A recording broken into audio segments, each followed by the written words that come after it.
تو جناب بجٹ آ رہا ہے اور اس بار صرف مہنگائی نہیں بڑھنے والی بلکہ پورا سسٹم ہلنے والا ہے۔ جی ہاں، صرف $7 ارب کے عوض پاکستان پر IMF نے 11 نئی شرائط کا پہاڑ گرا دیا ہے۔ کل شرائط کی تعداد بڑھ کر 50 تک پہنچ چکی ہے اور ان سخت شرائط کا براہ راست اثر پڑے گا آپ کی جیب پر، آپ کی گاڑی پر اور آپ کی روزمرہ زندگی پر۔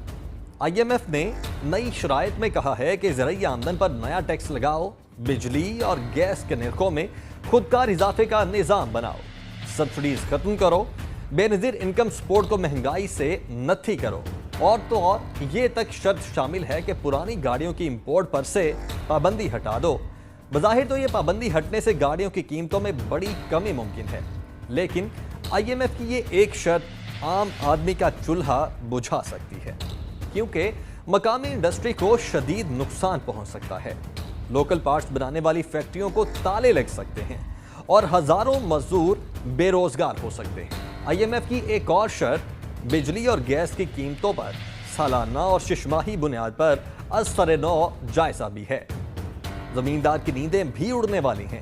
گندم کی مناسب قیمت نہ ملنے پر گزشتہ سال ملک بھر کے کسان سڑکوں پر سراپا احتجاج رہے اور ڈیزل کی قیمتوں سے پریشان کسان اب مزید ٹیکس دینے کے لیے تیار ہو جائیں۔ IMF کا مطالبہ ہے کہ زرعی آمدن پر نیا ٹیکس لگانے کے لیے صرف قانون سازی نہیں، پورا سسٹم بنایا جائے، اور IMF نے یہ واضح کہا ہے کہ رازداری ختم کریں، شفافیت چاہیے۔ گریڈ 21 اور 22 کے بیوروکریٹس کے اثاثے عوام کے سامنے ہوں گے۔ IMF نے 2026 کے وفاقی بجٹ کی پیشگی خاکہ بندی بھی کر دی ہے۔ 117.6 ٹریلین روپے کا کل بجٹ 8.7 ٹریلین روپے صرف سود قیمت میں چلے جائیں گے۔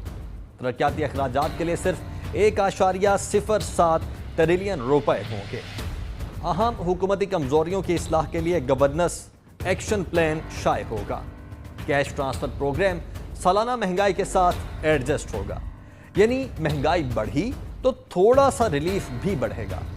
حکومت 2027 کے بعد کی مالی حکمت عملی تیار کرے گی اور 2028 کے بعد ریگولیٹری نظام کا پورا فریم ورک IMF کی نظروں کے سامنے ہوگا۔ سالانہ بجلی ٹیرف کی ریبیسنگ، 1 جولائی سے گیس ٹیرف ایڈجسٹمنٹ کا نوٹیفکیشن، 15 فروری 2026 تک اور کیپٹیو پاور لیوی کو قانون کا حصہ بنانے کی ہدایت کی گئی ہے۔ IMF کا یہ بھی مطالبہ ہے کہ 2035 تک اسپیشل ٹیکنالوجی زونز اور صنعتی مراعات مکمل طور پر ختم کریں۔ تجارتی درآمد پر تمام پابندیاں ختم، قانون سازی پارلیمنٹ میں جمع کروائی جائے۔ IMF کی نئی شرائط صرف حساب کا نہیں، اعصاب کا امتحان بھی ہے۔ اب دیکھنا یہ ہے کہ عوام اور حکومت اس امتحان میں کتنا کامیاب رہتے ہیں۔